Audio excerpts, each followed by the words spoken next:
सुप्रभात प्यारे बच्चों, इस वीडियो के माध्यम से हम हिंदी व्याकरण पाठ 6 उपसर्ग व प्रत्यय के बारे में जानकारी प्राप्त करेंगे। आइए, जो कि हमारी कक्षा 6ठी और 7वीं के विद्यार्थियों के लिए है।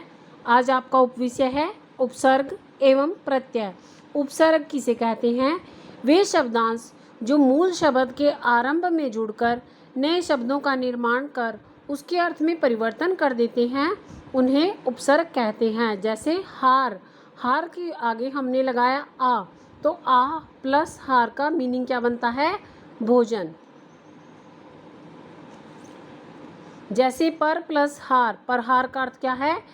आक्रमण करना या चोट लगना। उप जमा हार, उपहार यानी भेंट देना या किसी को गिफ्ट देना। अब है आपका परिभाषा। वे शब्दांश जो मूल शब्द के आरंभ में जुड़कर नए शब्दों का निर्माण करके उनके अर्थ में परिवर्तन कर देते हैं। हार, हार पे यहाँ पे क्या मतलब था? पराजय। और जो गले में एक आभूषण धारण किया जाता है उसे भी हार बोलते हैं, परंतु इसके आगे अगर हम आ लगाते हैं तो यह आहार यानी कि भोजन बन जाता है। उपसर्ग के भेद। उपसर्ग के 4 भेद होते हैं: संस्कृत भाषा के उपसर्ग, हिंदी के उपसर्ग, उर्दू के उपसर्ग और संस्कृत के अव्यय। अव्यय यानी क्या? अविकारी शब्द जिनमें लिंग वचन कारक काल आदि के कारण कोई परिवर्तन नहीं होता। संस्कृत के उपसर्ग में क्या होता है? हिंदी में प्रयुक्त संस्कृत भाषा के उपसर्गों को तत्सम उपसर्ग कहा जाता है। बेटा, जो शब्द संस्कृत भाषा के हिंदी भाषा में ऐसे ही प्रयोग किए जाते हैं बिना किसी परिवर्तन के कारण, उन्हें तत्सम शब्द कहते हैं। जैसा कि आप पिछले चैप्टर्स में पढ़ चुके हैं। तो वही क्या होते हैं इनके? जैसे अति, अति का अर्थ क्या होता है? अधिक, अत्यंत, अत्यधिक, अतिशय, अत्याचार, अतिरिक्त आदि। तो ये थे आपके संस्कृत के उपसर्ग। संस्कृत के उपसर्ग को जो तत्सम भाषा वाले होते हैं। हिंदी के उपसर्ग कौन से होते हैं? हिंदी के वे उपसर्ग होते हैं जिन तत्सम शब्दों में थोड़ा बदलाव करने के बाद हिंदी भाषा में प्रयोग किया जाता है, उन्हें हिंदी के उपसर्ग या तद्भव उपसर्ग भी कहा जाता है। संस्कृत के उपसर्ग का दूसरा नाम क्या है? तत्सम। और हिंदी के उपसर्ग का दूसरा नाम क्या है?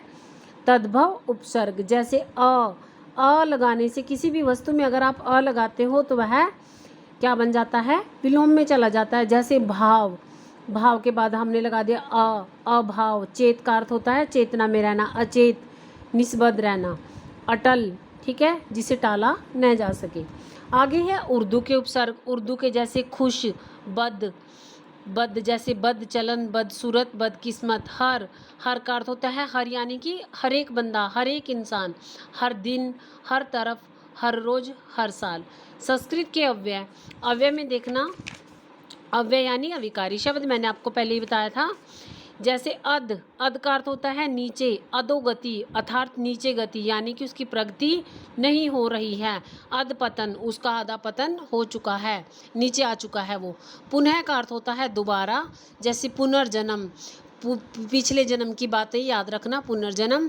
पुनर्जीवन, पुनर्जीवन यानी कोई बिल्कुल बड़े संकट से ठीक होना, उसका पुनर्जीवन कहलाता है। बड़ी मुश्किल से जो भगवान के दर से वापस आता है। सत, सच्चा, पूरा, पहले, सह, साथ। आगे बच्चों क्या है? प्रत्यय।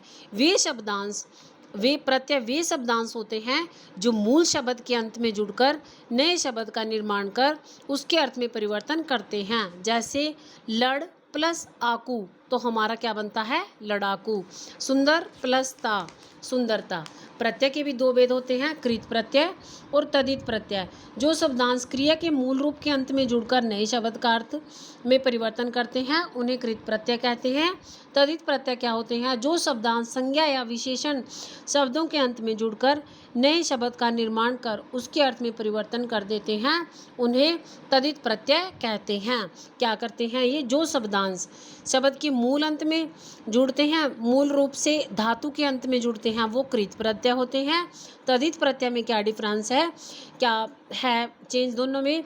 जो शब्दांश संज्ञा या विशेषण शब्दों के अंत में जुड़कर नए शब्द का निर्माण कर उसके अर्थ में परिवर्तन कर देते हैं, उन्हें तदित प्रत्यय कहते हैं। जैसे सोना प्लस आर तो क्या बन जाएगा? सुनार।